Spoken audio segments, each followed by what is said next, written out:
أرسنال مهتم بكونيا لاعب وولفز وعايز يجيبه يناير ده ضمن صفقة انتقالات الشتاء. بصراحة هقول لكم أنا ليه مش متحمس قوي على الصفقة دي ومش متحمس قوي على الأخبار إن كونيا احتمال يجي أرسنال كده. أولا إحنا محتاجين مهاجم صريح، كونيا مش مهاجم صريح خالص. تمام، كونيا بيلعب شادو سترايكر شوية في وولفز، أو ساعات بيلعب حتى تحت المهاجم.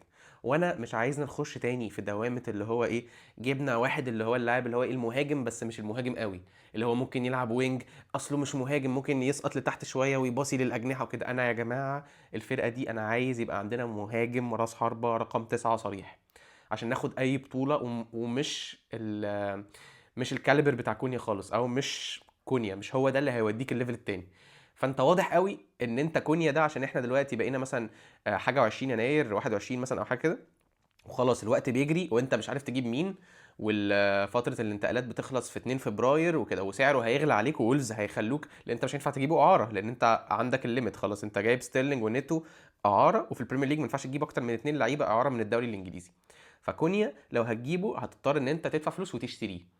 اوكي، فهتدفع فيه اولا مبلغ كبير، لان وولفز عارفين خلاص ان انت فاضل 10 ايام والانتقالات تقفل، فهيستغلوا الموضوع ده لصالحهم. وهو كان اوريدي موافق على عقد جديد مع وولفز، ولما شم ان ارسنال ايه عايزينه وكده، قال لهم لا بقى ثانيه واحده مش همضي اما اشوف بقى ايه الموضوع الايه ارسنال اللي مهتمين بيه ده. فانا بصراحه يعني افضل ان احنا نجيب سيسكو.